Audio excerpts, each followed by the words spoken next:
Forged from Iron is proud to support Iron Supporting Food Banks. They are a group of West Ham United fans and friends inspired by the work of other football fan food banks around the country. They collect food and cash donations from Newham Food Bank in Beckton, who supply 7 distribution centres in the borough, 7 days a week, and hand out several hundred 3-day emergency food packs every month to families in need. They are also working with other groups to improve conditions for vulnerable adults and children in the Newham community. They are supported in their efforts by West Ham United Football Club, the WHU Foundation, LS185, London Legacy Development Corporation, Newham Council, the Met Police, Spire London East Hospital, Expedient Security, and a large number of West Ham and football fans. You can help by making a donation to their Just Giving page. You will find the link to this in the description section of the video details in this stream. Thank you for your support. Come on, you Irons.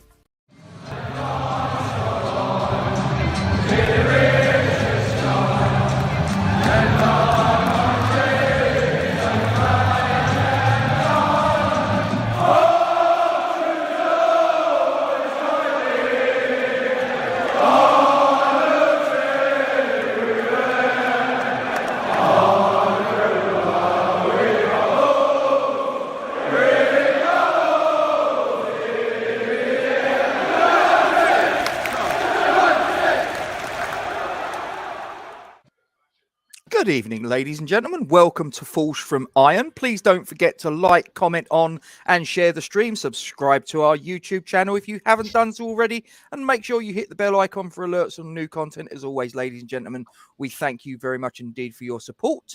And we're very honoured to be joined by a very special guest here. As you can see, ladies and gentlemen, we've got Anton from the West Ham Network. How are you, sir?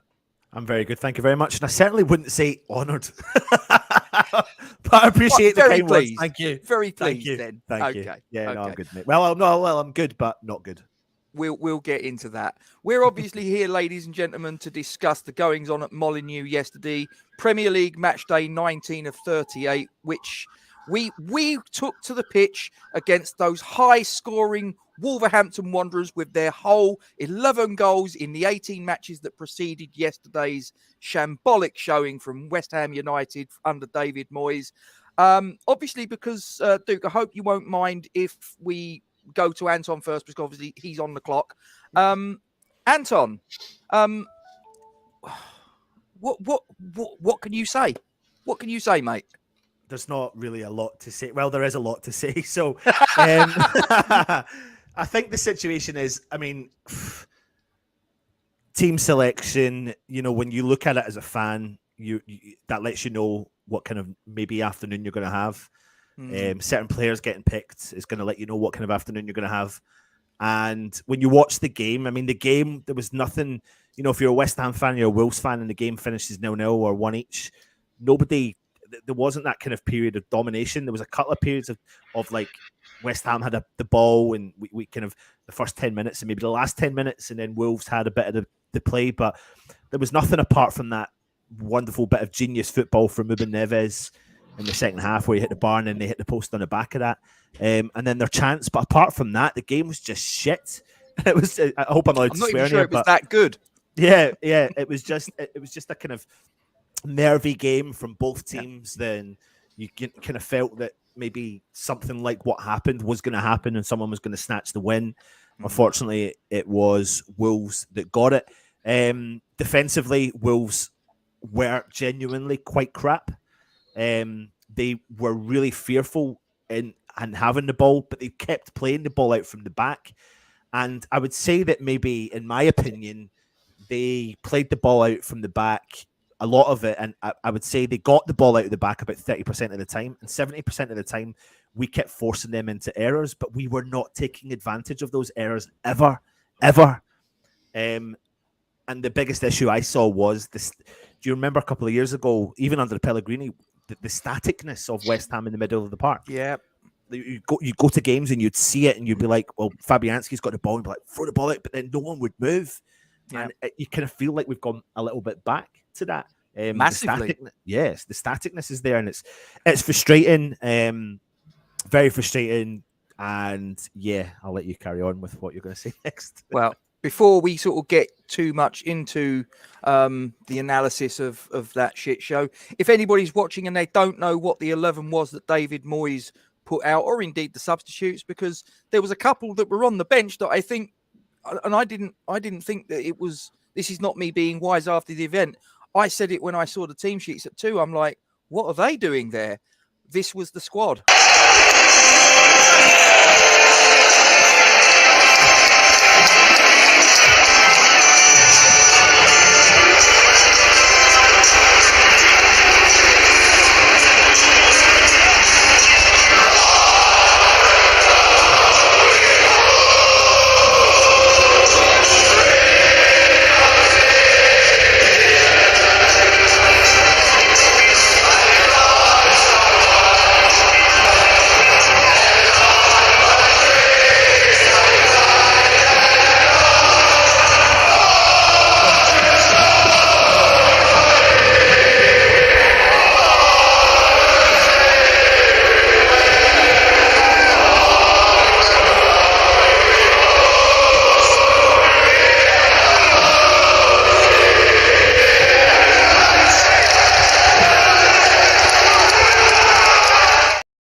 So, Anton, what was your first thoughts when you saw Gianluca Scamacca and Saeed Benrahma, more pertinently, on the bench in a match that David Moyes, really, even a point wouldn't have been good enough? He had to go out and win it yesterday. Yeah, a couple of days before the game, there was a kind of rumour kicking about saying that Scamacca was going to be a doubt. There was an interview done with some like person who's in the know, and not in the know in terms of the world of health and injuries and stuff like that. So they were saying that if you pick up an injury like what he did and then you send them for a scan, it depends on what the rehabilitation is. There's a strong possibility it could be worse than what they first thought. So the element of doubt was there. So I didn't think Scamacca was even going to be in the squad. So when I saw him in the squad and I saw that West Ham had put out a tweet, I believe the day before, that he was training, it filled me with a shitloads more joy than what initially I first thought. So when I seen him on the bench, I was gutted. And that's something I'm assuming we'll come on to later on about decision-making that Moyes makes. And then I think probably more than that was Zuma. I don't understand how a player can be, close to playing 3 or 4 weeks ago, which is what we were told from David Moyes, picking up a virus, getting over the virus, and then not featuring, and then you know what? The game against Wolves was a really big opportunity to see what we would have thought would have been our starting centre backs, Zuma and Agerd. Bringing Agerd in to go alongside Zuma, what an opportunity coming up against a team that are struggling to score goals. So let's solidify that defence and put the 2 best central defenders in there, and not even then give him a run out in the team. And listen, Ogbonna's been a great servant to the club. I've never been a biggest fan of Ogbonna since day dot. I'll be honest there. I'll put my hand up and say it. I've always been slightly concerned that he's always had a calamitous vibe about him. But I can't deny the fact that for a couple of years he stepped up, and he did. Yep. He did. But the big injuries had a big effect on him, and he's slow. And because he's slow, he's starting to make those negative decisions as well. And then you weigh up what David Moyes says about Agerd. He said it in the press conference. He's like, Agerd is 19 games behind where he should be at just now, and I appreciate that. He should have been playing 19 games if he hadn't picked up that injury in pre-season. But and it's going to take him time to adjust. I don't buy that. I can't buy that anymore because Agerd is blatantly ready. He is blatantly ready to play in the Premier League and consistently play in the Premier League. He's a very good footballer. So when I saw the lineup, I was extremely disappointed at those 2 decisions. Blatantly disappointed at those 2 decisions. Obviously, the Fabianski Areola situation couldn't have made any difference because Areola wasn't available. And then maybe the Souček inclusion. However, the only thing I can say in the Souček decision was I thought he actually was okay the last couple of games. He was definitely better than what he's been doing. He's getting further up the pitch, isn't he? But he was, against Leeds, he was all right. He'd done a job. The last couple of games he was doing the same, but he didn't do it against Wolves. So Yeah. That was my initial thoughts. I mean, what did you make of the goal? I mean, do you? A lot of people are looking at Aaron Cresswell and his involvement in that goal and pointing the finger at him. Do you go along with that particular analysis, or do you have a different? Yeah, to a certain extent, I do. I think part of our transition with, Rice, Paqueta, and Souček means that Rice doesn't have that support that he's so been used to for the last 2 seasons. And in actual fact, if you look at the Leeds game, for an example, and you watch the analysis on it, Gnotto, the Leeds player, had a field day through the middle of the park. That doesn't mean that he ran rings round Declan Rice. Declan Rice done everything he could do in that game. He just didn't have the support mechanism beside it. And I've been one who's been calling for like Paqueta, put him in the team. But the minute he came in at the team, Rice lost that support mechanism, and there's a big bit of ground he needs to cover. And he has that support when he's at England, but he doesn't have the support at West Ham. So when it comes to that, there's so many different elements of that goal that we conceded. Did we do the job beforehand? Cresswell, of course, he's not got the legs anymore. It's tough to put the blame solely on one player. Oh no, I know, no, and I know you don't, and we do the watch alongs on the channel, and God, I've got Matt in my ear going, "Hey, shouldn't have done that," and I'm like, "Well, look beforehand and look at the build-up play and look what happened before that," So yeah, I get it, but it just wasn't a good day at the office at all. Again, and once we went 1-0 down, was there any point in the subsequent? What was it? Because it was 3 minutes into the second half, wasn't it? So the subsequent 42 minutes, was there any point where you had any sort of positivity, any sort of, we're still in this, we can pull this round? I got to be honest with you, mate. The moment that goal went in my heart of hearts, I knew that was game over. To be quite honest with you, if I'm being really honest, and it's quite interesting, I'd like to watch. I wouldn't watch back the watch along that I've been on, but I could probably tell from the vibe from the start that I just didn't get the vibe for the game, and I think we all probably think the same. From the minute one, there was nothing that, maybe the first 10 minutes we were all right, but apart from that, there was just nothing there. There was nothing in the whole game. Maybe the last 10 minutes we could say we tried a little bit more, but it's just late. It's just, it's not exciting. And what do you make of David Moyes' use of substitutions? I mean, I'm not being funny. Any manager that's worth their salt to me is proactive rather than reactive. But, even when the goal's scored, you've got 42 minutes left of that second half. He should have been making a sub straight away. Look at what Lopetegui did. Did he not make? He made a minimum 4? I don't know if he made the 5. He made 1, 2, 3, 4. Totti, Traore, Jimenez, and Lemina. And he made them quite. 2. Yeah, and they gave the legs that Wolves didn't have at that point. And I'm not saying it was a game-changing decision, but it was definitely a positive move from the Wolves manager. I think by the time we brought on, who was the first one we brought on? Benny. The game was, I mean, it needed to be more of an impact. It needed to be Benny, Lanzini, and Scamacca. Something like that. Something to be quite drastic. Something that could be creative. Something that could do something in the game. But shit, man, like, first and foremost, your Scamacca in your head, you're like, I've got what, 15 minutes to get into this game, whatever how many minutes he had. Is that enough time really for a player of his quality? No. Ben Rama, he did come on. He did get at the defense. He did. He absolutely did. And they look a little bit fearful on him. But again, not enough time. But you think to yourself, what is going on there? And this is a Ben Rama that scored a goal the previous week, and now he's had the last 3 games starting on the bench.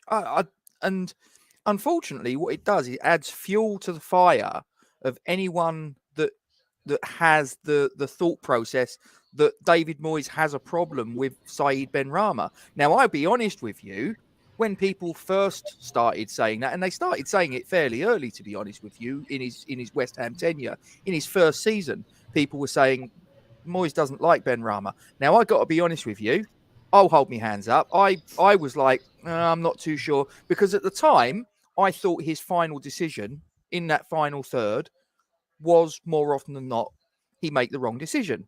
Now, I'm not for 1 minute sitting here now, 2.5 seasons later, and saying he makes the right decision more often than not.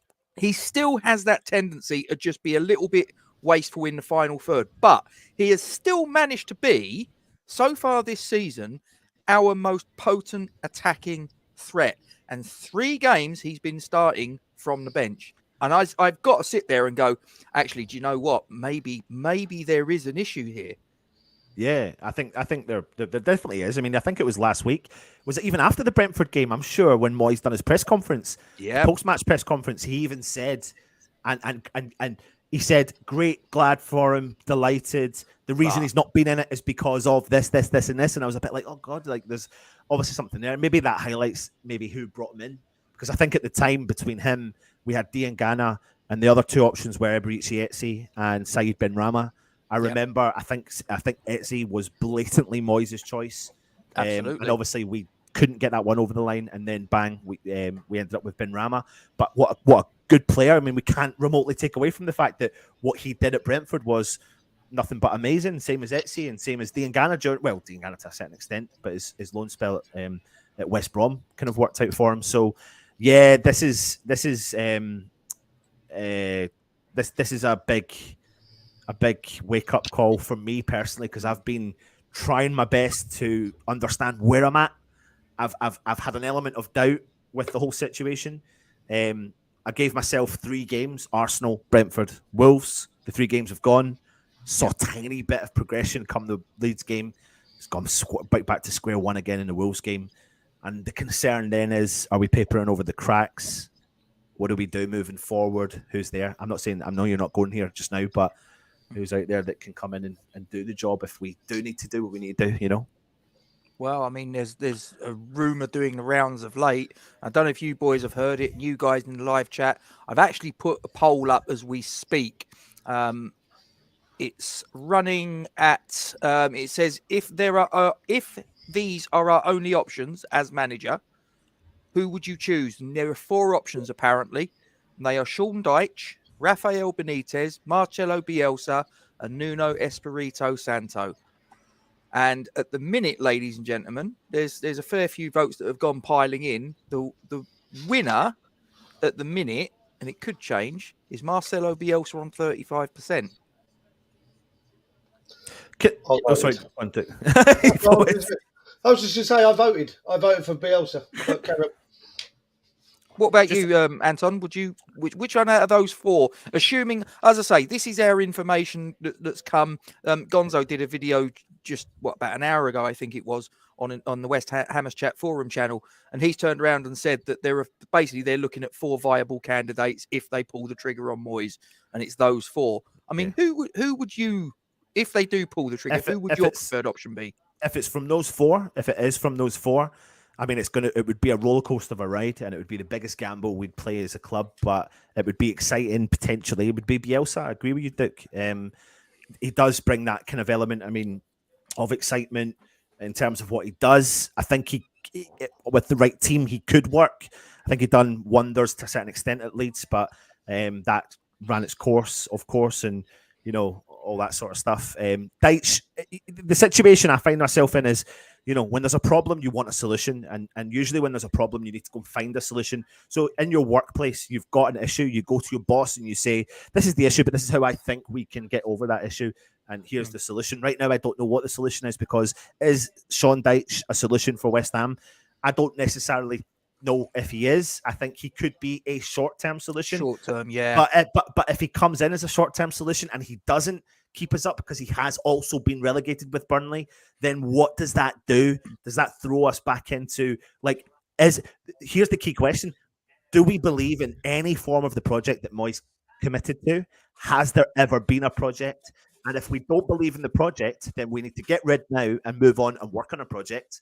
But if we do believe in the project, then maybe right now twisting isn't the right option, because I was on a stream earlier on with Jake, and Charlie was there, and we and Charlie were talking, and Charlie referenced the fact that this team right now reminds him very similar to the Pellegrini-ish time where that staticness was kicking in and stuff. And I responded by going, who did we turn to get us out of that situation? And we turned to the man who's in our club right now. Now, yeah, there's no denying it. Players look deflated.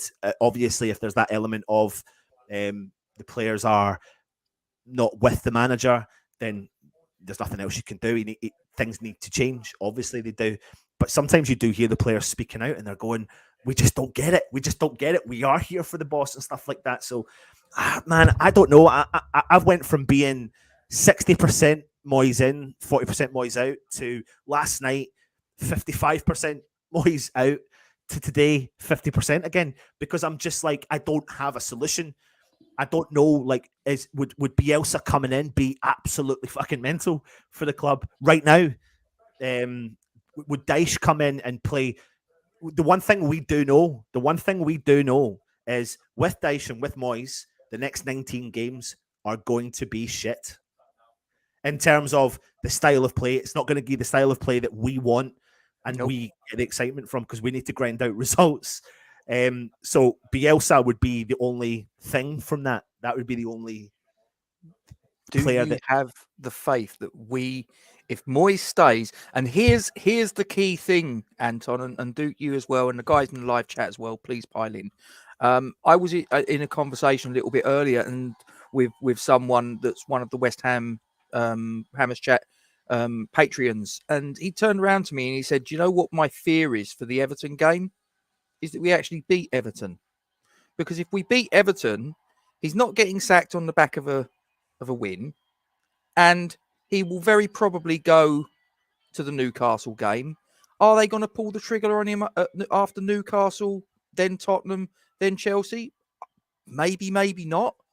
And it's one of those. There's a little part of me that found myself, when he put that point to me, I was like, yeah, because by the time the Newcastle game, if he gets the 3 points against Everton, right, we then go to Newcastle, and Newcastle game is on. Hang on, what date's that on? That's in February the 4th, I think. Yeah, so the transfer window's shut by then. So they will have either had to have released funds and strengthened on the back of David Moyes, in which case they're basically committed, aren't they? Because if they're going to bring someone in, the new someone can't do any business if he gets the 3 points against Everton and goes to Newcastle. Do you see what I mean? It's yeah, but I think the other thing to think about as well for me, when I look at the Everton game, let's say the same team in the same formation goes out against Everton, and it's an unconvincing win. It'll be great we get points on the board, but I'll be looking at that more like, yeah, that's the same old shit, but we got lucky where we've not been lucky.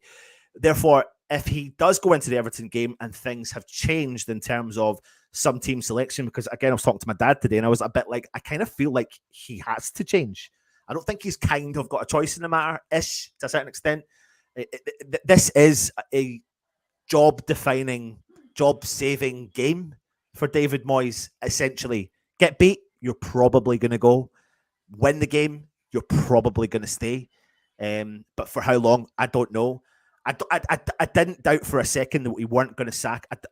I think if we think about what's happening on Everton, and I don't want to take it that way, but with the kind of memorial that's going on for David Gold and things like that, I never doubted in my mind that they were ever going to sack Moyes before the Everton game.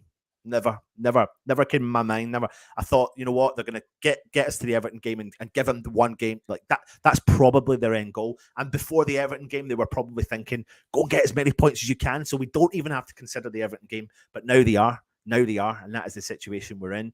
I am concerned with some of the names. I'm reading them, what people are saying there.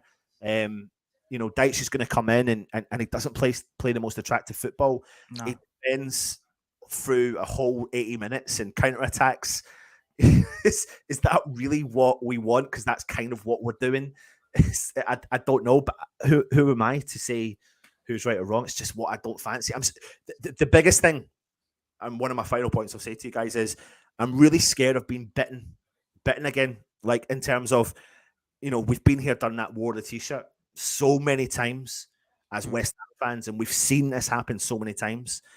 And literally, 6 months ago? I don't even know. Was it 6 months ago?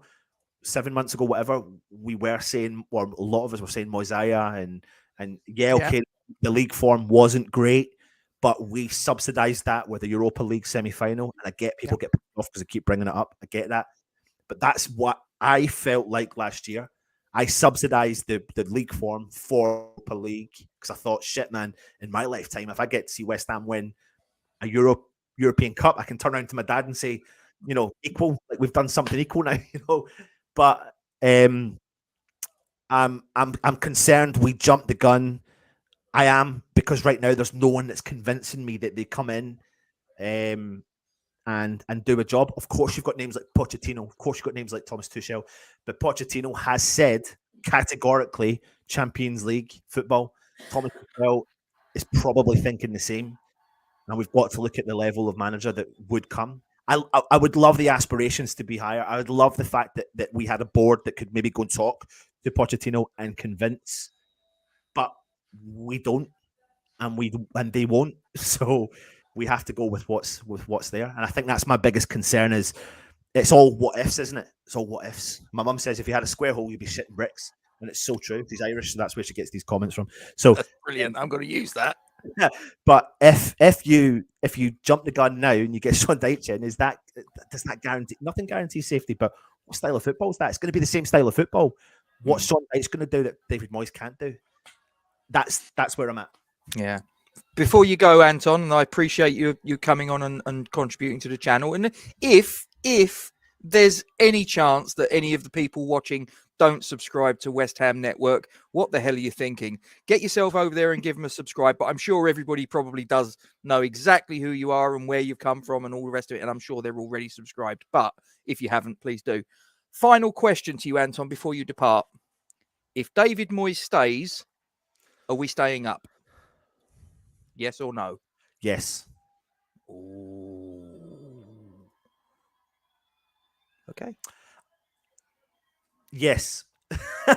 Right. I don't doubt there's issues. I don't doubt it whatsoever.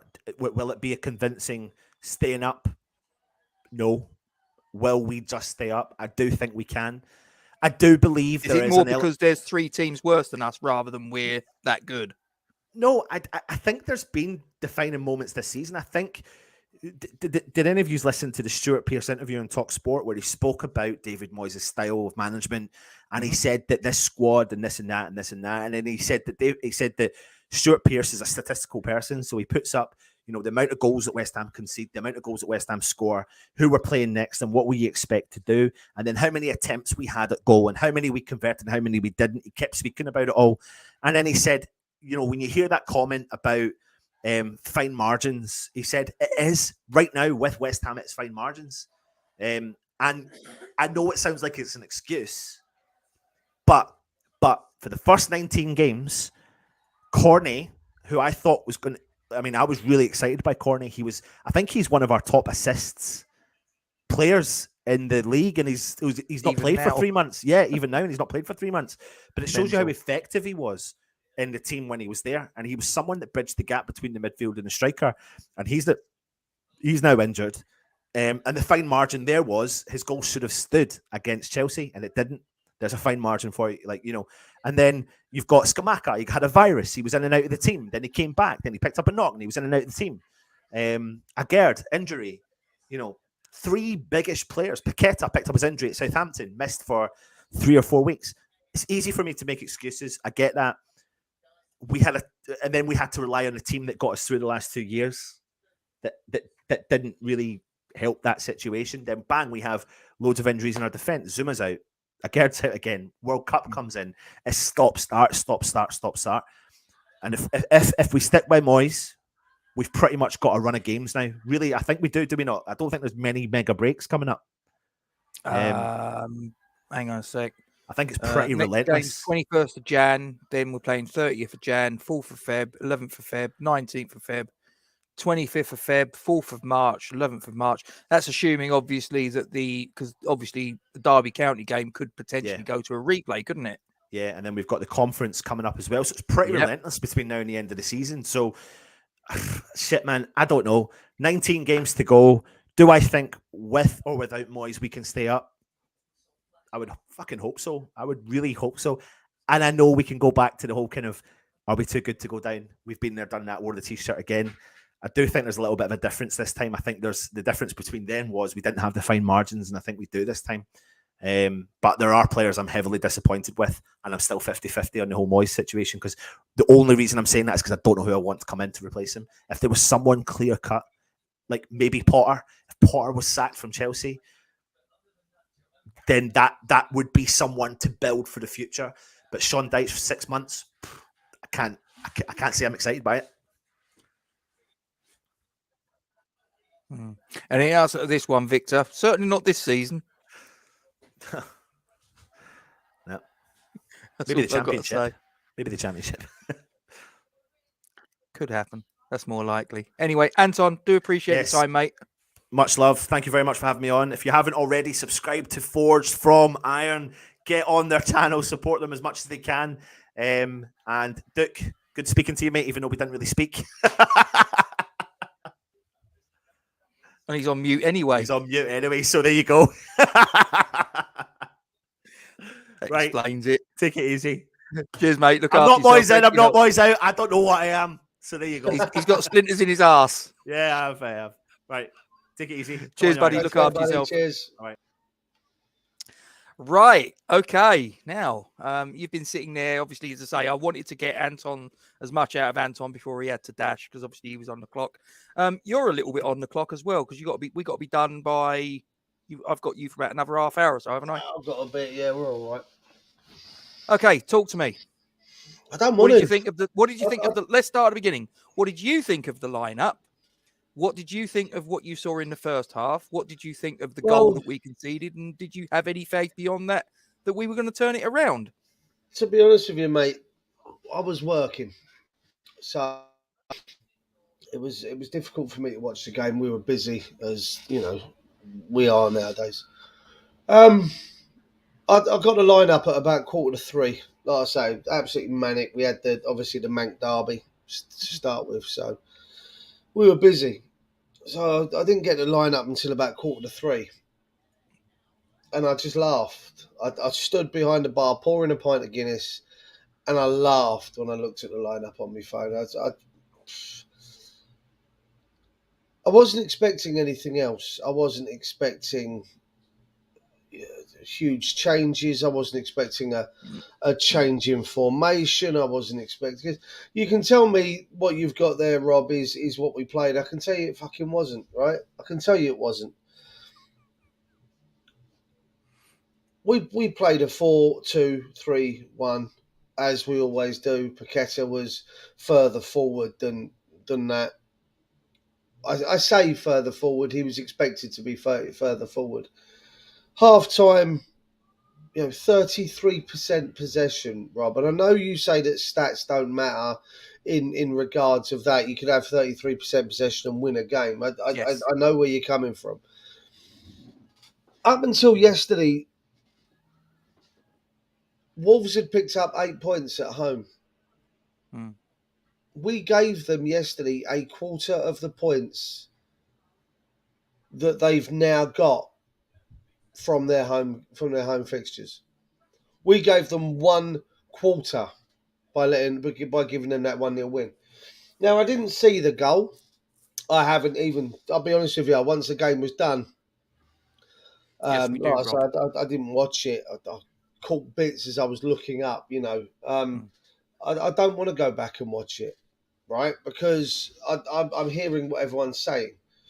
Now, I'm done. I'm done. I'll be honest with you, mate. It's taken me everything to be able to pluck up the drive to come onto this and talk about it tonight. Yeah, I'm doing Dry January, James. It went really well last night. You think you've struggled? Oh, mate, I'll tell you when we're off camera where I've been, what I've got to look forward to, and it's been very difficult for me to come here as well. Yeah. You probably know. Yeah. If you think about I'm fully aware. I'm not enjoying West Ham at the minute, Robin. I know I'm not the only one. I know there are other people out there that are really struggling with it. Right, West Ham for the last 2 years, West Ham, when they play, have been my highlight. All right, they've been my highlight of a week for the last 2 years up until this season. Even for the most part last year when, calendar year wasn't going so greatly. But it was the highlight of my week was when sometimes it was twice a week when we were in Europe. But right now, I I'm just Andy. don't even want it. I don't want to watch it. I don't want to talk about it. There's nothing that's giving me the drive to want to be able to discuss West Ham because It's almost at the point where you'd almost rather talk to the mother-in-law, right? Yeah, maybe. I know she's not watching, so it don't matter. I can't get my head around how a manager. I mean, listen, I know they all go through it. Klopp's going through it at Liverpool at the minute, considering that what's expected of this Liverpool side and what's going on. But I can't believe a manager that was on top of his game in the league for 2 years. Was he, though? Well, yeah, he was. 2 years? 18 months.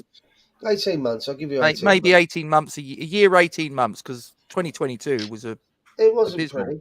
But, listen, we still finished. I know what people are saying, we should have finished higher, but it still gave me two of my best finishes in my lifetime. I didn't think you drunk anyway, James. I'm at a point where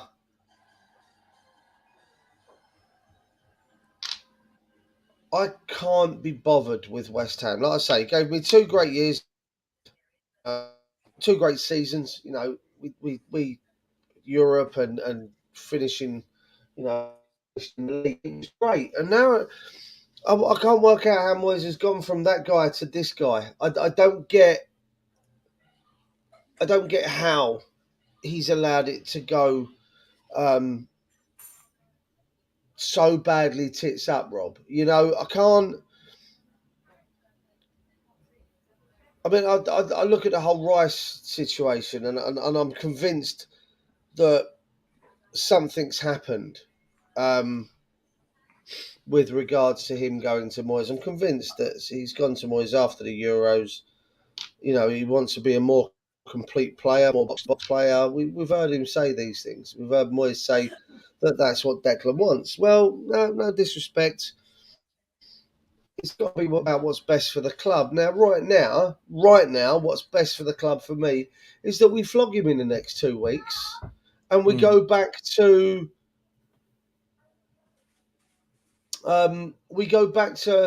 what we do best. We ask Flynn Downs to sit and hold and do what Declan Rice should be doing. And we allow Souček to be that box-to-box midfielder. We know that works. We know this works. We've seen it work. We had a year to 18 months of it working. We see it. We see when we pressed a little bit higher up the pitch that it worked.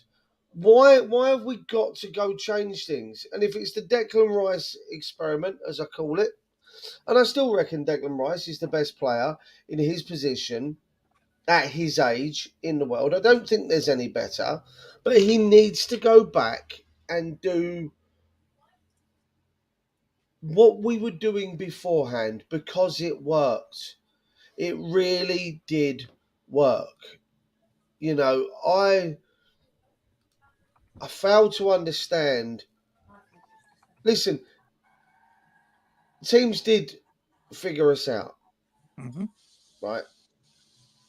Teams have figured it out, or had figured us out. But the way we played, we still had them up against the wall. We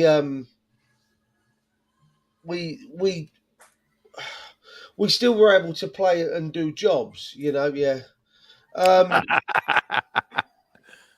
That was my fault, Joe. Blame me. So we can't blame. We can't blame it on the fact that they figured us out. He's changed things, and he's not changed things for the better. Now, if I do something in my pub, Rob, downstairs, okay, and I make a change and things go downhill, well, I revert that change. I don't do something. So I can give you a for instance. We did country music in the pub. I like my country music, as everyone knows, and I wanted a little bit. I was a little bit selfish, I suppose. A little bit about me. I wanted to put some country music on in the pub, so I tried doing it on a Friday night. Well, it didn't work, so we reverted, going back to putting normal music on a Friday and moving the country music somewhere else. As it is, it's now part of my quiz on a Sunday. But it didn't work. I changed something. It didn't work. I reverted back to what we did before. Well, we're not doing that. And we can quite clearly see that for the last 12 months, what we've changed isn't working, but we're not changing it back. And I just don't get how, as his employers, the board have not put him on a PIP, personal improvement plan. The same sort of thing as you would at work, Rob. If you Someone weren't struggling. Yeah, if you weren't doing your job properly, you're going to be put on a performance plan. If you don't improve, you're out the door. I was on one before when at the ball when money stopped coming in because people stopped coming out. Well, apparently that was my fault. I couldn't go out and drag people off the streets and drag them into the pub. Yes, you did. I tried. Yeah, you almost got in trouble. It was only because I sort of stuck up for you. But that little old lady was quite freaked out. I wonder where you were going with that. And I'm just very much now, the board are turning away from the issues that we've got, Rob. They're not confronting them. This with Moyes, I mean, James is in the chat, Yes. E20, and he said Moyes should have gone before or after the Leicester game, as you and I agree. have said many times. And here we are, back after the World Cup break. I think we're now, how many games have we now played? 4, including the World Cup? Including the FA Cup? 5 FA Cup.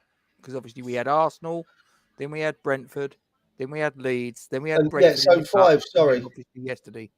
So we've played 5 games and we've lost them all. We've lost them all bar the Leeds and obviously the FA Cup.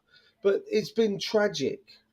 It's been absolutely tragic. Has it been that good?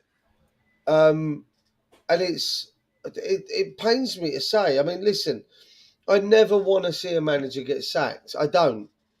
It's not. I wouldn't want to see anyone get sacked. You know what I mean? But we're at a point now where, you know what, he has to go. This dithering and this. Oh, we'll give him one more game.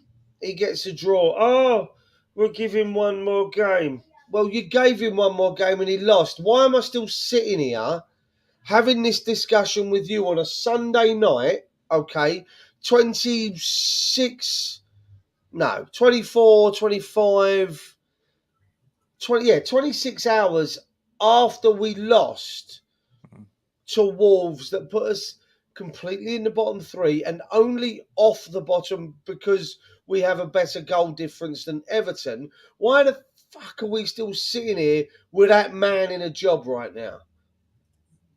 I don't understand, Rob. Can I ask a question?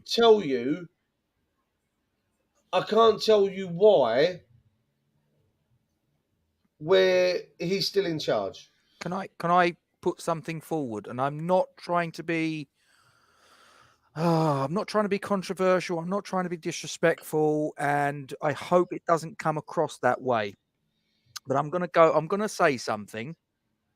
Do you think there's any possibility that, because David Gold, obviously we know passed away.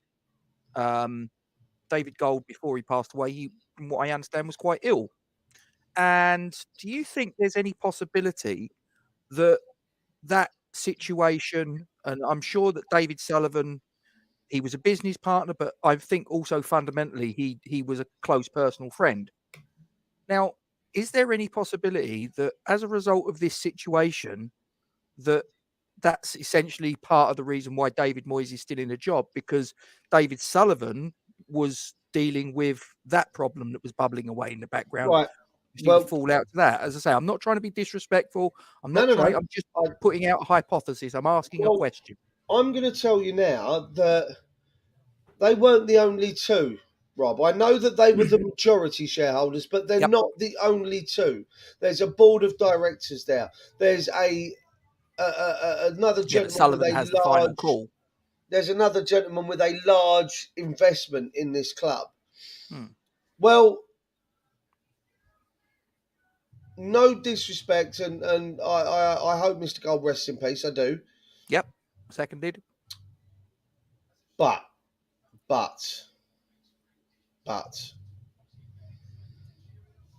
we are at a point now where someone needs to step up. Be that be that Sullivan, be that Brady, be that Kutinski, be that anyone else that is sat on the board, that if Sully has been dealing, which, could well be the case, and I fully understand that it couldn't have been an easier time, but someone needs to step in and say, right, enough's enough. This is shit. Mr. Kutinski is sitting there with a huge investment in this club. With even if it's 2 million, 2 million is still a lot of fucking money to anyone, regardless. Well, maybe not to multi-millionaires. Maybe not a multi-billionaire. It's still a lot of money. Yeah. And,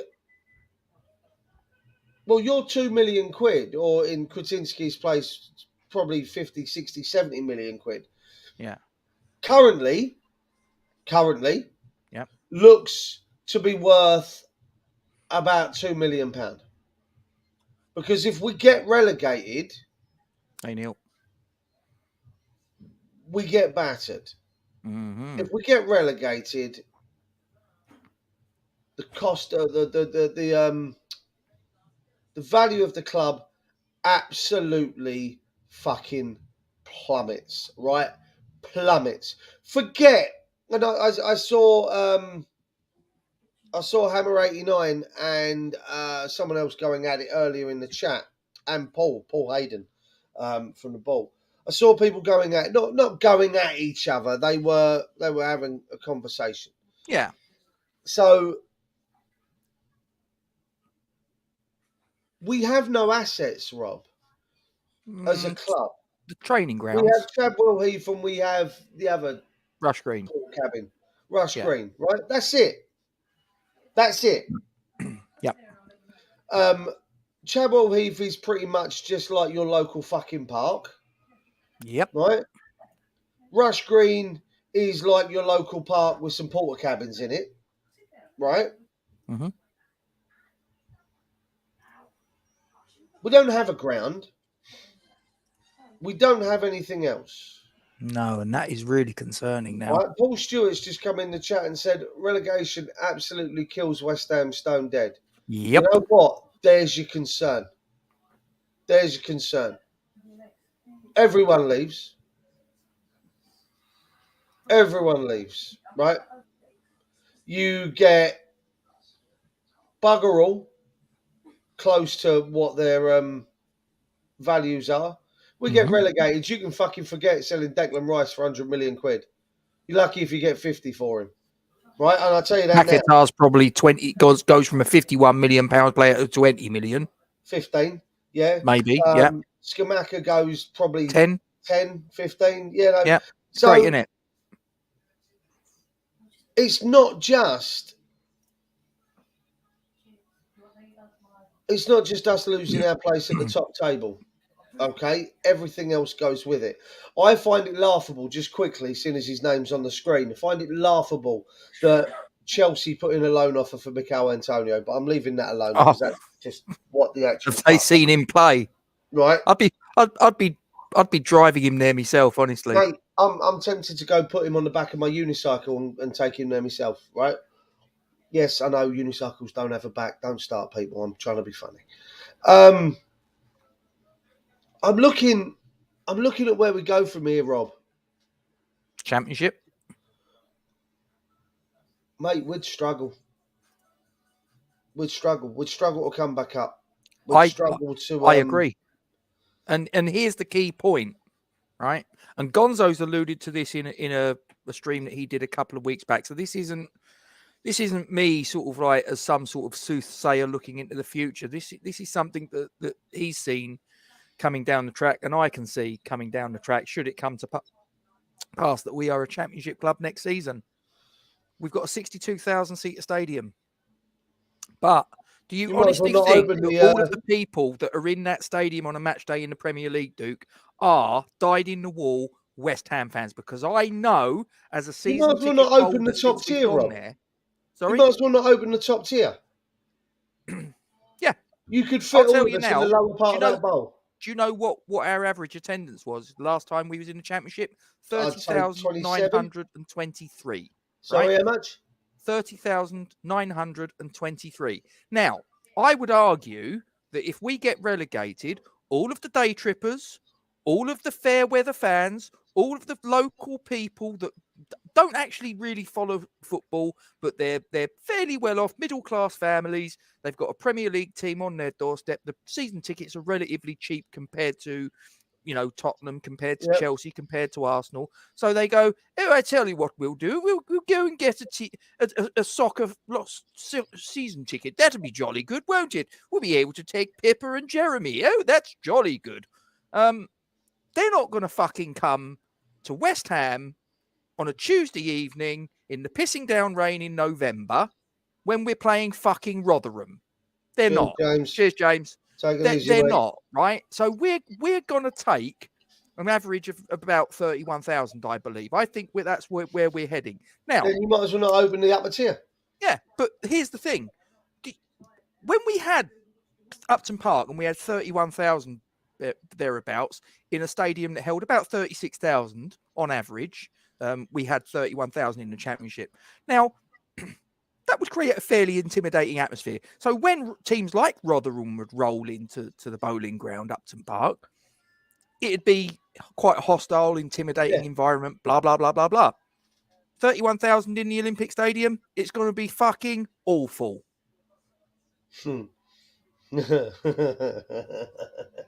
Ken, I see what you're saying, and you're one of the died. Oh, I will as well, mate. And this is what we're saying. You guys, you're born and bred West Ham fans. Like this, you're as passionate as anyone I've ever met about West Ham, Rob. Those hardcore West Ham fans will still go. Yes, and we'll still go in League One if we, Manchester City comes to mind. Giles and Jemima that live in sort of like one of the Stratford, new flats that have been built since 2012 or whatever. Giles and Jemima ain't going to go. No. They're not going to turn up and get their little bucket of popcorn and go, oh, this is jolly nice, isn't it? They're going to be like, I'm not fucking interested in watching West Ham play raggedy-ass Rovers. Fuck that. I mean, I just want to touch on this. Yep. It does make me wonder, Paul. It does make me wonder. To who, though? But it doesn't really matter, mate. It really doesn't matter. I said it before on a stream. I mean, this wouldn't surprise me. Right? Because that's exactly what our board would do. Okay? They've sold the club. The deal will go through in July. But as Paul said on an earlier comment, they can back out if we sell Rice in this window. And the board that we currently have won't sack Moyes because then he becomes someone else's problem later down the line. And then they haven't got to pay the compo, right? I see what he's saying. But I go back to what I initially said a few weeks ago on a video. Right now, I don't even care if Saudi Arabia come in. I don't care if, as I said, they already own Newcastle. I know. But listen, they can own Newcastle. They can also own us. Just different names on the paperwork, Rob. There's nothing to stop them. There's nothing to stop them from doing it. As we said about Red Bull. Red Bull own, because we had this conversation that you can't. Yes, we did. You can't. It's the same about Kwatinski. You can't visibly own two clubs that may face off in a European competition, but Red Bull have Leipzig, Salzburg, both European teams, both can face. They played each other, right? But they can because there are different names on the owning sheet, whatever. The documents for owners, they're different names because one board of director at Red Bull owns Leipzig, the other one owns Salzburg, the other one owns New York, because they've got one in Brazil, Bragantino, isn't it? Bragantino. They got one in Africa. Yep. They got two in Europe, one in America, and I believe they're trying to get another one in Australia if they haven't already. Now, granted, you're African, you're American, you're European. They're not all going to face each other, but they all have different ownership details. So these guys are not owned by by the same people. Charlie Walsh. Good evening, sir. So if So I'm a little bit behind on the comments. I apologise. If they decide to come in, the Saudis, Possibly, I even Neil. made a joke of it a couple of weeks ago, Rob, when I said Al Qaeda or ISIS. I mean, I'm at the point now where we need to change. I'm going grey because of this. Yeah. I'm pulling my hair out because of this. If we go down, there is not one player in our squad that I think, other than Flynn Downs, would be up for a fight to get us out of that. Yeah, agreed. The rest of them could well fuck off. The heart and soul. I'd say the heart and soul would be ripped out of this club if we went down. Tell you what, I got an idea.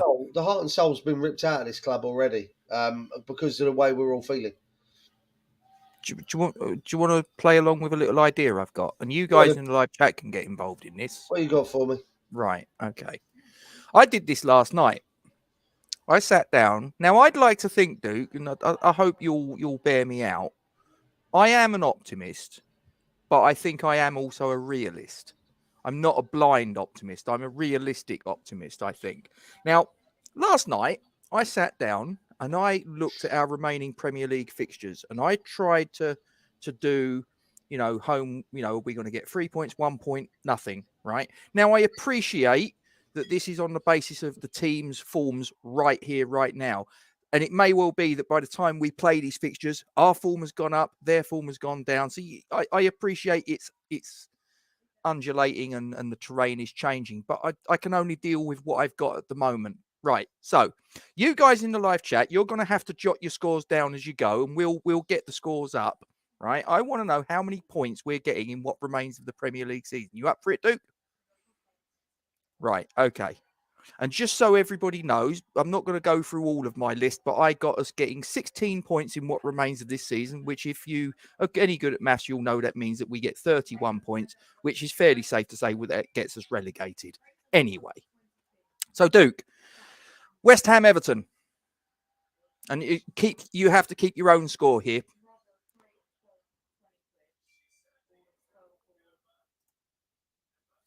Oh, I can't hear you.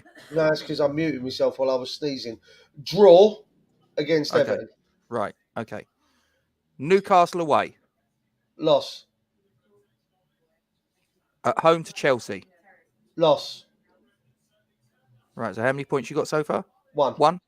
Okay. Tottenham away. Loss. Forest at home.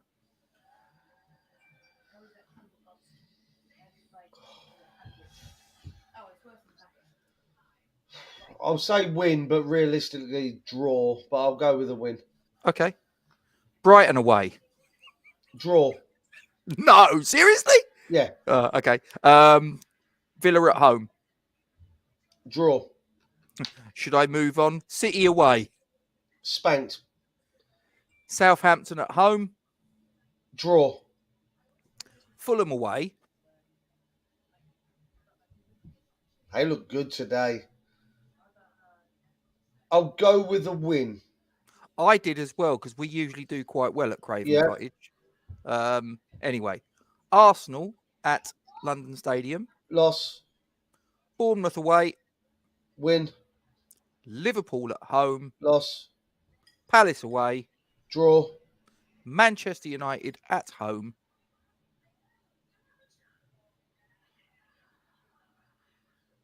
Draw. Brentford away, Loss. Leeds at home, Draw. final game of the season away at Leicester. Draw. Right, how many points have you got, Duke? 17, I believe. Okay, so that you've got us on finishing on 32 points. Again, I would argue that's relegation. I'm fairly confident that is relegation. Yeah. Right. So you guys in the live chat who've been obviously going along, you've obviously jotted your totals down, and we'll get into that. My missus, who everybody knows, it's no secret, she's an ardent, dyed-in-the-wool Spurs fan. She actually was more optimistic than me, not by a huge amount. She sees us getting 37 points, which might keep us up. Maybe. You said earlier, mate. You said earlier. Okay, and this is the key, right?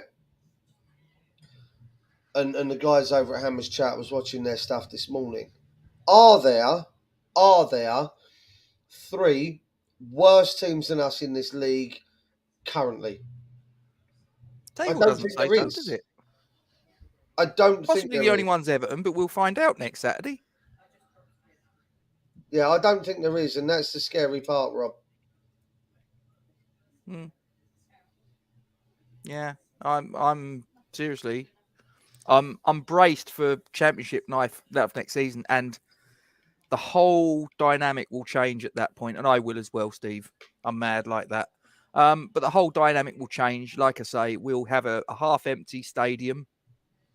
We'll have a squad that will be stripped like it was when we got relegated in 2003, like it was when we got relegated in 2011, of any talent, of anyone of any real value, and it will be replaced by players of an inferior quality. And we'll have to build again. But the difference to when we got relegated in 03, the difference to when we got relegated in 11, as I've just said, is very fundamentally that we have got a stadium that will be half empty. There will be no intimidating atmosphere. There will be no, playing under the lights at Upton Park. Oh, it's really tough. It's really... No, it won't be, because it will be 30,000 in a 62,000-seater stadium where the stands are fucking miles away from the pitch. It won't be intimidating at all. It will be a nice little jolly up for teams like Rotherham and Coventry and teams like that. And another thing, if you want to have a look into the future of what it could be if you don't own your own stadium and the money dries up, have a look at Coventry. Yep. Look at them. They've been in that stadium. They've been out that stadium. They've been back in the stadium. They've been back out the stadium. Do you know that stadium's now owned, from what I led to understand, it's owned by your mate? Yeah, toss piece, and he's kicked him out. He's an absolute prick. I don't think he's kicked him out yet, No, but I think they've got till the end of the season. He served them with an eviction notice. So yeah, he's kicked him out. Yeah. But that could be us. That could be us. Seriously. It will Crazy, be. man. Let's not dick around. Listen, if things don't change, okay, we keep harping on about David Moyes and his inability to change and the definition of insanity. But the board are doing exactly the same thing right now, Rob. They're hoping things are going to change. They're hoping. Yeah, he won't be with us, Paul. He'll be gone. Yeah, he's gone. He's gone next week. He'll be gone in the week. We'll get Keane from Everton, and Dawes will go. Dawes will be gone before the Everton game. That I can promise you. We'll sign Keane with a stipulation that he won't be allowed to play next Saturday. next Sunday, whenever we're playing They next. can't do that. Listen, it can be a gentleman's agreement, Rob. Oh, it can be a gentleman's agreement. You've seen it before. There was someone signed in the transfer window last season, I think, and it was the stipulation. Now, I was talking to an Everton fan in the pub today. He came in. We were watching the Newcastle Fulham game together. Yeah. And we were having a chat, and both agreed that both up shit street without that paddle. And we both turned around and said, we can look at loan deals. Okay, we look at loan deals to keep us up. Some of these bigger names that are currently not playing wherever it is that they're playing. I know it could well be Cathal. Yeah. Kate turned around and said about Trossard. Now, I'd love Trossard. Love Trossard. I think he's outstanding, right? What was that? I think he's outstanding. I think he'd be a fantastic player for West Ham. Absolutely outstanding. Would fit what we look for in a player, right? Brighton are going to sell him. Let's, for instance sake, just for fuckery, let's say they're going to loan him to us, right? Yep. Do you remember what Man U did to Newcastle last year? Do you remember what they did in January last year? Remind me. Why wouldn't they let Jesse Lingard come to us? Oh, because we was in direct competition with them for the Europa League spot. Right. Remember what they did to Newcastle? Newcastle. Yeah. Go on. Newcastle inquired about Jesse Lingard. Manchester United said, yes, you can have him. But if you stay up, we want an extra £7 million or £9 million on the loan fee. That's got to be a clause in the contract. Newcastle went, fuck off. No. And yes, Kent, it was. Snoddy went to West Brom. We had a gentleman agreement that he weren't allowed to play. There was, and I remember that when it happened, there was a lot of people at the Premier League that went, listen, do that. they can sit up and take notice. And, well, that wasn't the case. No, we didn't say that. No, we didn't say that. All right, move on.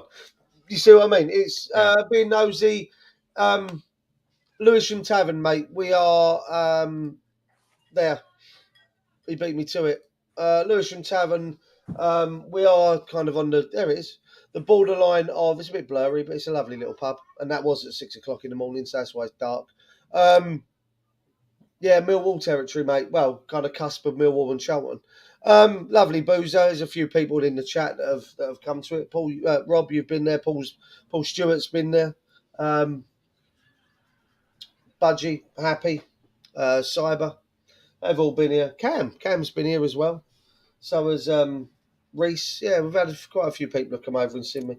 And Lee Vassilo, he popped in, didn't he? Lovely. Do you want to have a little look at the points totals we've got so far, Duke? Just to really I've been paying attention as they come through. Yeah, I've had a little look. Oh, and Steve. Yeah. I forgot Steve 50's been to the pub as well. I assume that's 31 total, Steve, not 31 that we'll obtain. I think so. Either that or he's been on the sherry. If he thinks we're getting 31 points. He's been drinking. Yeah, that's Champions League form, mate. Walshy, 13 points, so that puts us on 28 points. That's us going down. Kate's gone 16. That's us going down. Because that's 31 points, same as I made it. 21 points, says Kent. So what's that? That's what we on? That's 36. I've seen teams stay up with that, but I've also seen them go down, as we did. 17 points. That's relegation, because that's 32 Budgie's points in the total. chat. Evening, Budgie.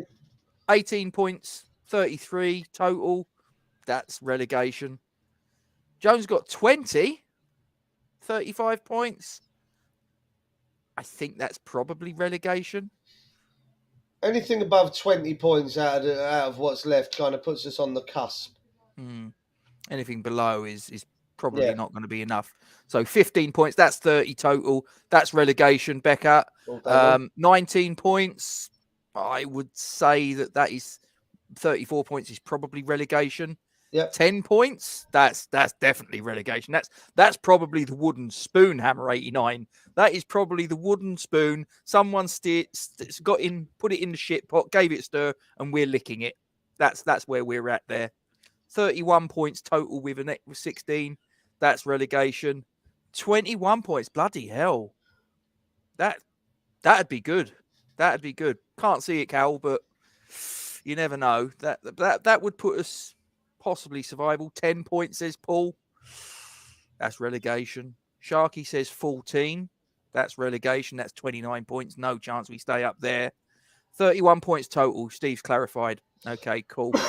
11 points. So that's 26. That's rock bottom, mate.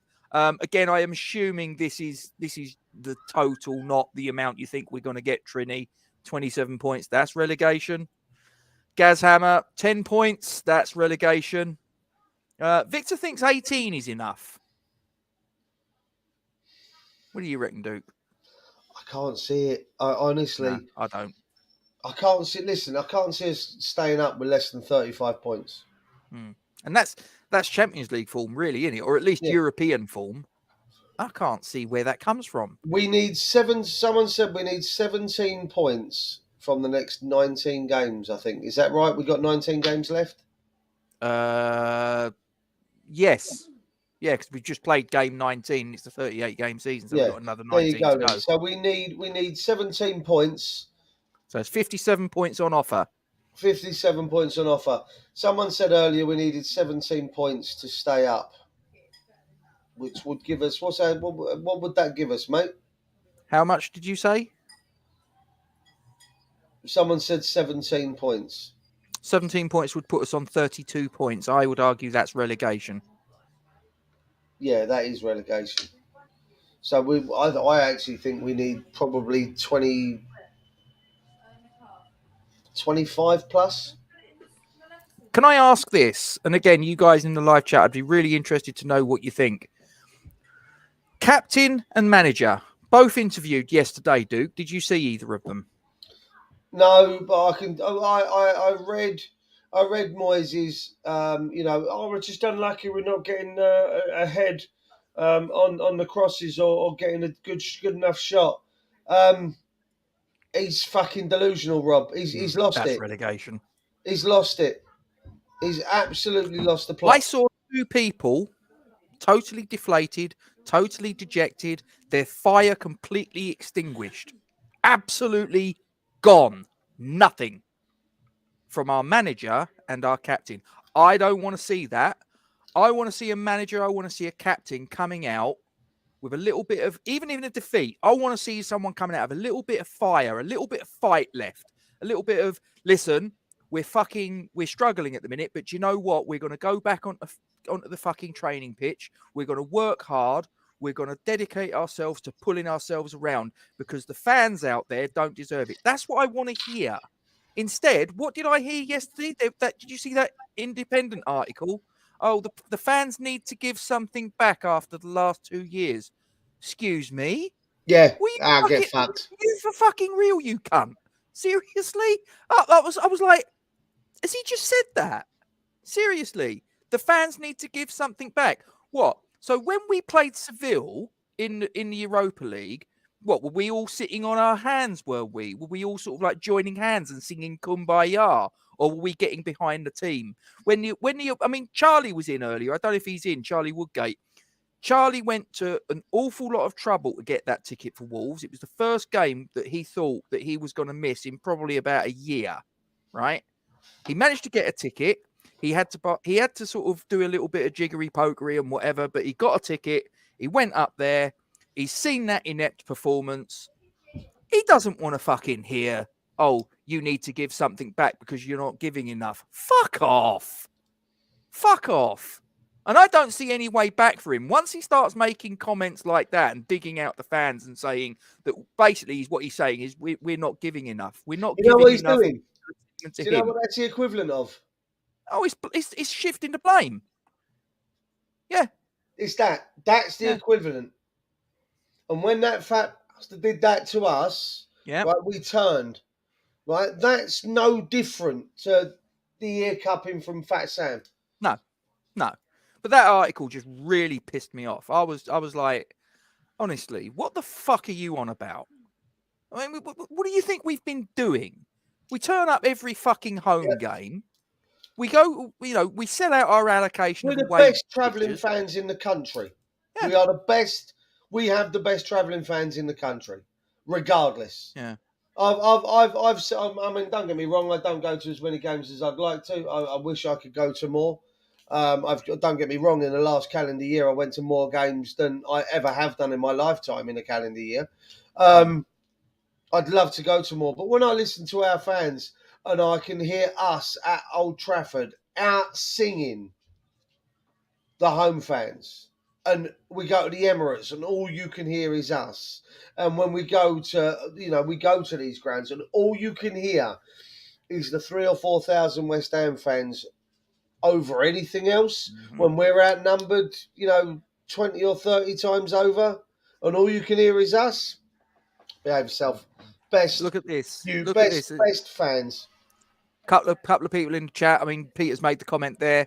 We don't have a captain at the moment, and like I say, I want to see a captain coming out, even in a defeat, give the interview and have a little bit of fire in your belly, a little bit of fight about you. I mean, what I saw from Declan Rice. Now, look, fantastic player, Declan Rice. Love Declan Rice. He's been absolutely brilliant.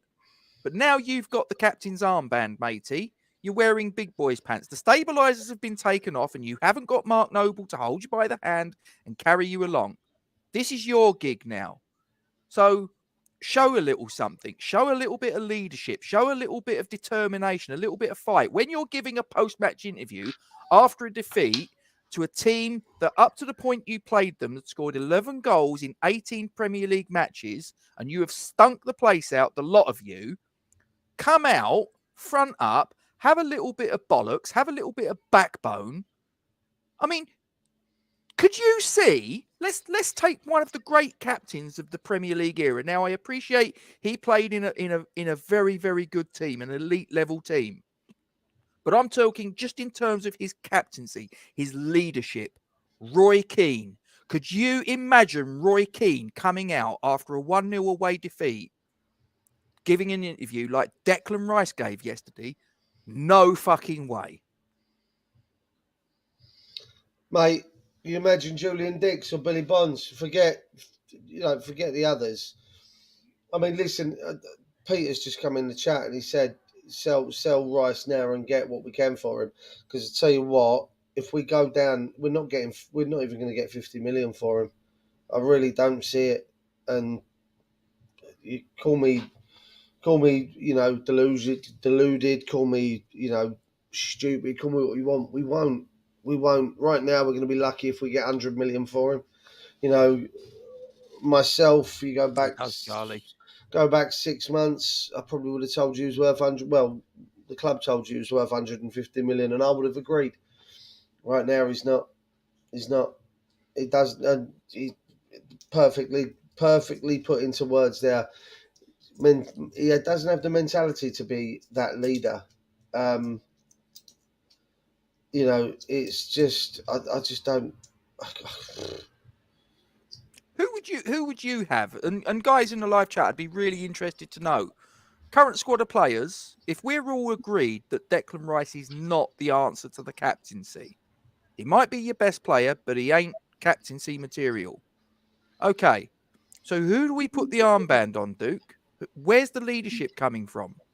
Well, unfortunately, I would have said Cresswell last season, but no, not now. Zuma. Yeah, possibly. I think that's an option. Has he ever been a captain? Don't know if he's ever done that gig. I don't know. I mean, I kind of part of me kind of agrees with Mandy. She's just put in there about giving the armband to Soufal, but again, I don't see him playing as often. I was going to say that. See, Hammerhead is just put in Areola. He don't play. No, I know, but he would be my captain. Yeah. Yeah. You know, Mate, honestly, I don't know what's going on anymore. I mean, like I said earlier, and I don't know if we'd gone live at this point, so I might be repeating myself. I might not. One of the things that really has bugged me is and you and I have discussed it, and I know that you agree with it. The Academy of Football tag. yeah, no, you said it off air. Yeah. Right. Okay. I'd be interested to know you guys whether I'm alone in this, whether I'm a lone voice, or whether others of you agree. Right. So David Moyes has got the West Ham job back when he did off of the back of Pellegrini. Fine. Okay. No problem. I know people will point to stats and say that David Moyes has given more youth team players their debut than Pellegrini, than Bilic, than whatever. Okay.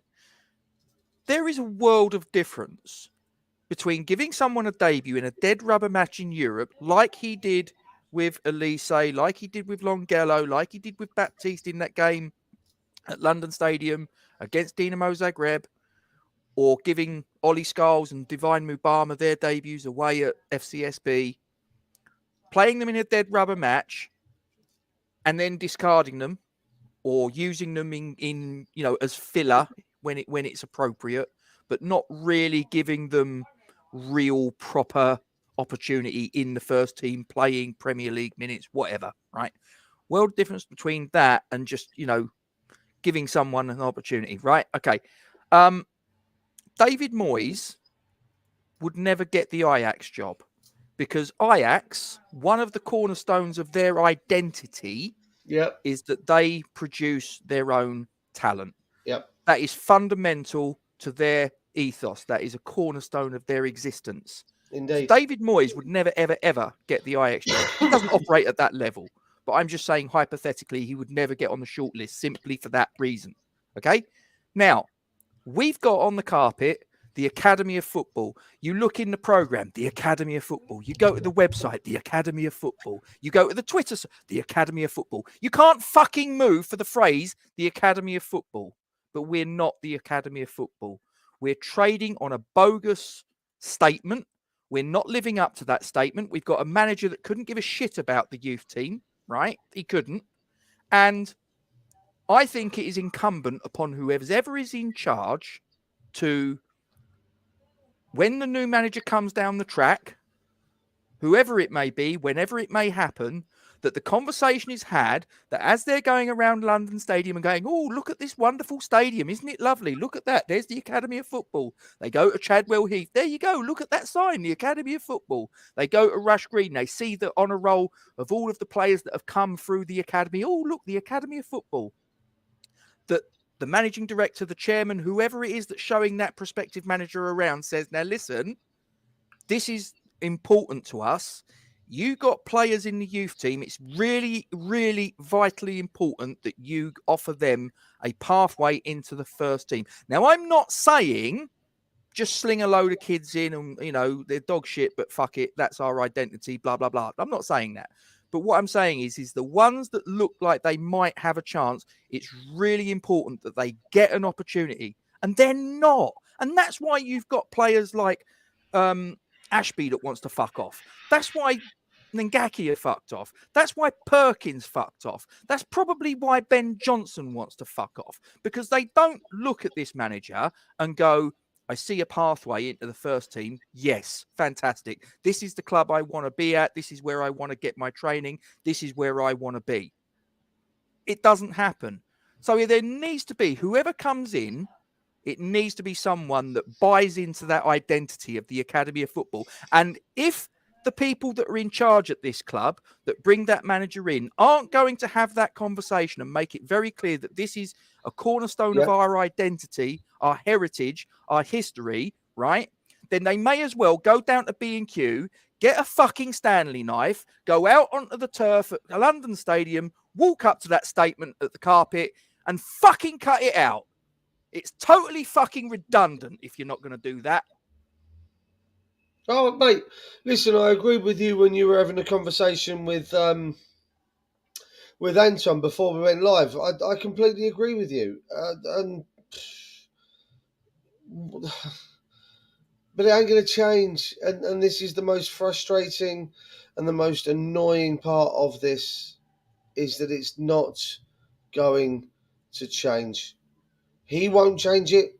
He has no interest in changing it. He doesn't give two tosses about whether or not we are still considered But the surely Academy this of is where Football. Mark Noble comes into his own. Because Listen, he but came through that pathway. I said it before, Rob. He ain't going to stir no shit. Because at the end of the day, they've still got to pay his wages. The owners are still there to pay his wages. They're not. That he's not being true to himself. No, but then...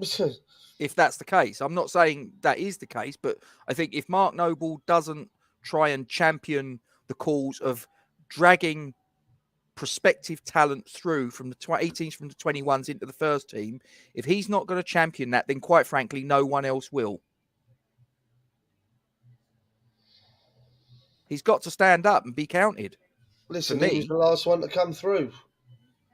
But obviously Declan Rice, I get that, but he was the last one to come through that had a mainstay.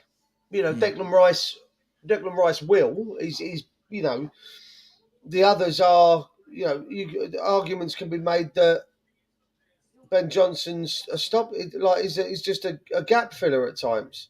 He's not making a career, if you will. Do you know what I mean? Is that his fault, or is that down to the manager? That's what I mean. So that's what I say. So you've got to have Noble there in the back of Moyes' head. Oi, oi, oi, oi, oi. Keep poking him. Oi, oi, oi, oi, oi, oi.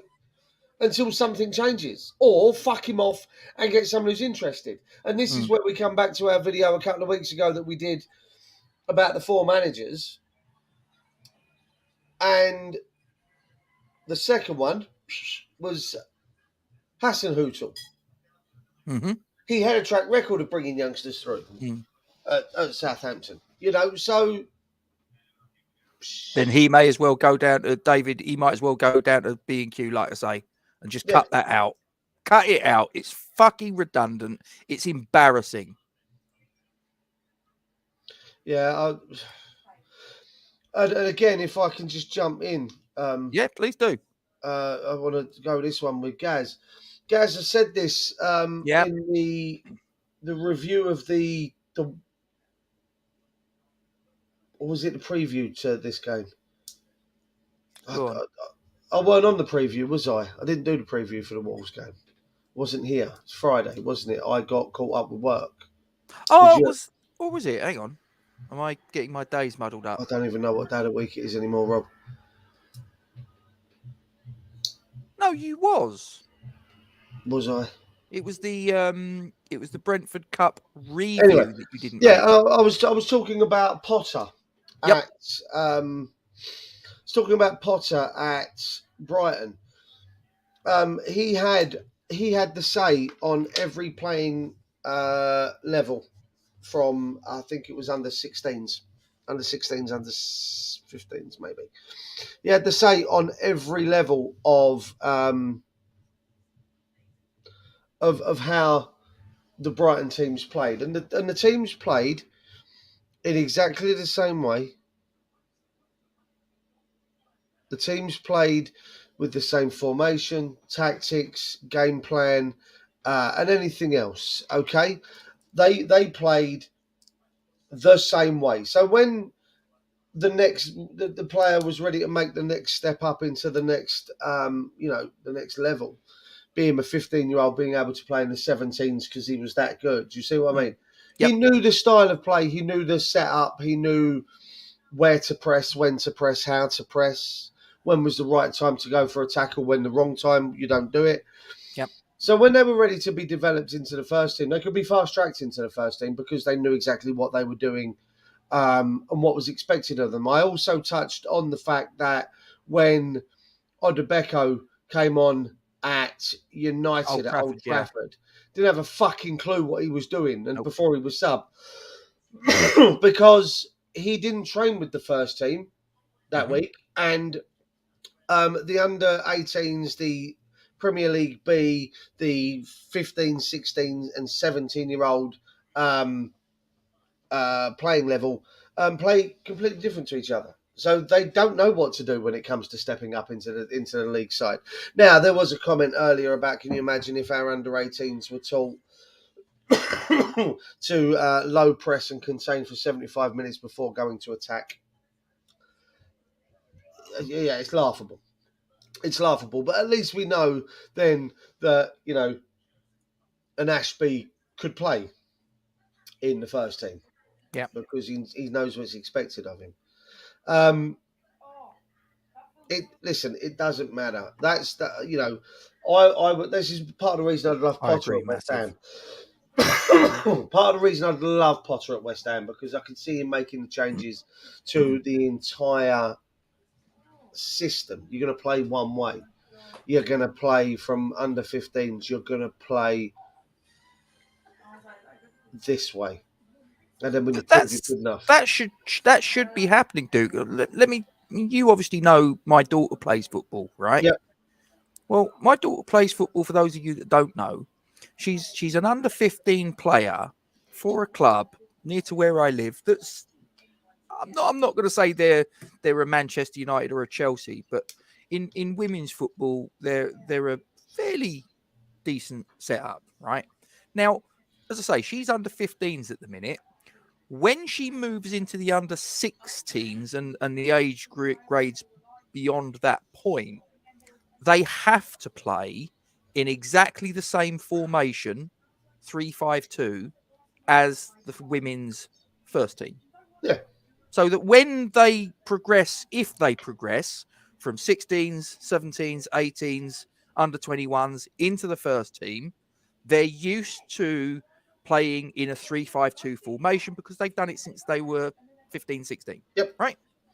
Makes sense. Sensible. Common so why sense, the fuck Rob. do we have the youth teams playing a 3-5-2 formation, which they do? The under 18s have played 3-5-2. Yep. And we've got the under 21s playing a different formation. And then you have the first team playing a different formation.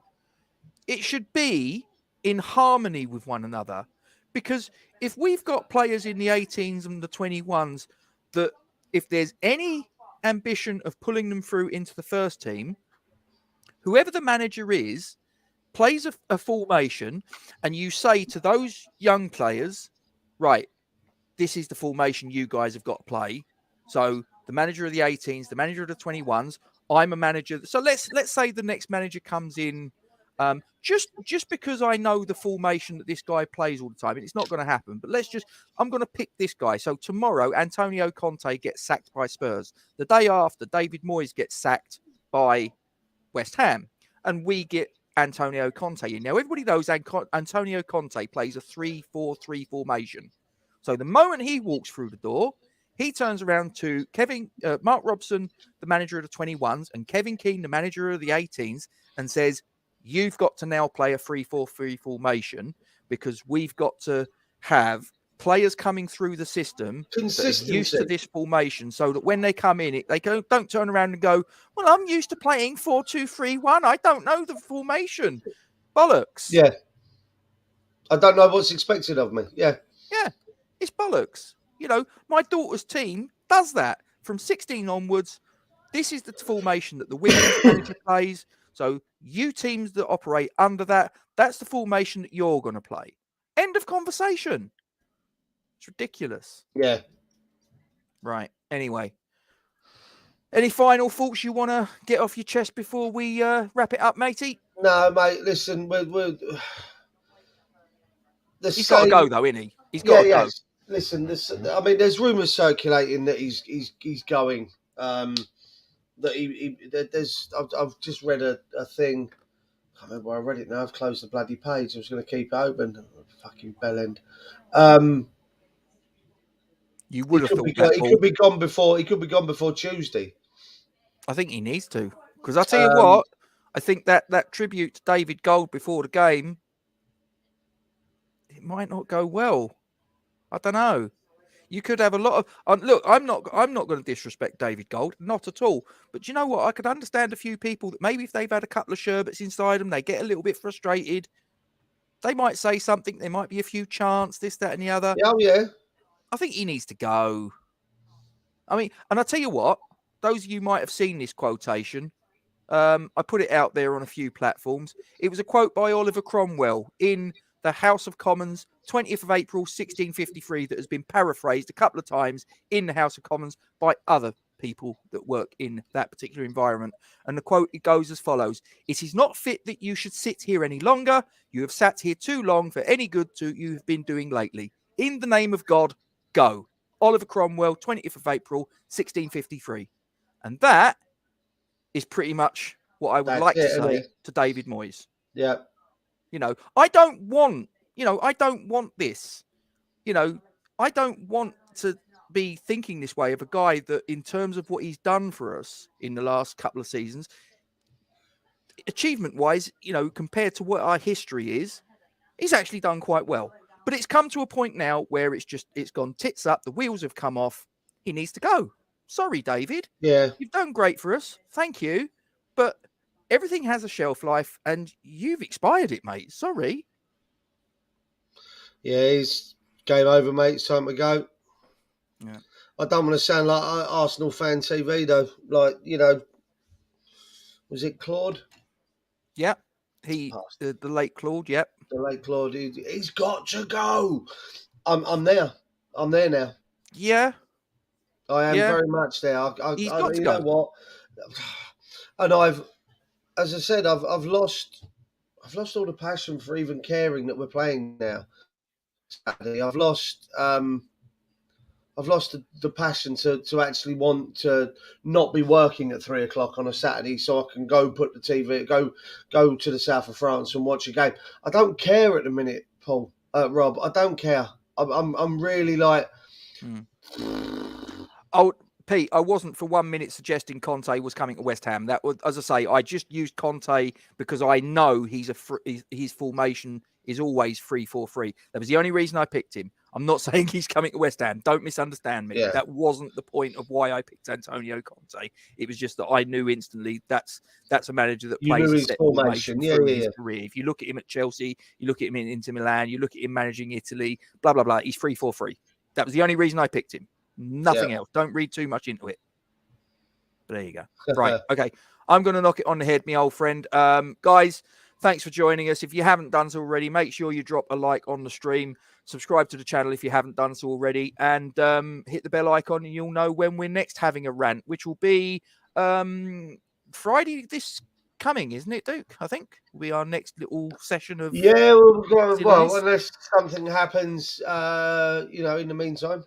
Yeah. No, you never know. Right. Like breaking news, David Moyes has been handed his P45 and he's off down the Kermit. No, exactly. I'm probably going to have to explain that for any of our foreign viewers. They're going to say, down the what? Down the what? It's down the Kermit. It's Cockney rhyming slang. Kermit the frog and Toad road. He's off down the road. He's off down the Kermit. So if any of you were confused by that reference, there you go. He's off down the Kermit. Anyway, a few of them are still confused by it, Rob. It's fine. That's fine. Right, I'm going to play the Iron Supporting Food Banks promo. We're going to disappear. If you can support that, guys, that would be much appreciated. Much love, guys. Hope we haven't depressed you too much. Hope it's been quite cathartic for you. And we'll see you again next time. Take care. Come on, you Irons. Forged from Iron is proud to support Iron Supporting Food Banks. They are a group of West Ham United fans and friends inspired by the work of other football fan food banks around the country. They collect food and cash donations from Newham Food Bank in Beckton, who supply 7 distribution centres in the borough, 7 days a week, and hand out several hundred 3-day emergency food packs every month to families in need. They are also working with other groups to improve conditions for vulnerable adults and children in the Newham community. They are supported in their efforts by West Ham United Football Club, the WHU Foundation, LS185, London Legacy Development Corporation, Newham Council, the Met Police, Spire London East Hospital, Expedient Security, and a large number of West Ham and football fans. You can help by making a donation to their Just Giving page. You will find the link to this in the description section of the video details in this stream. Thank you for your support. Come on, you Irons.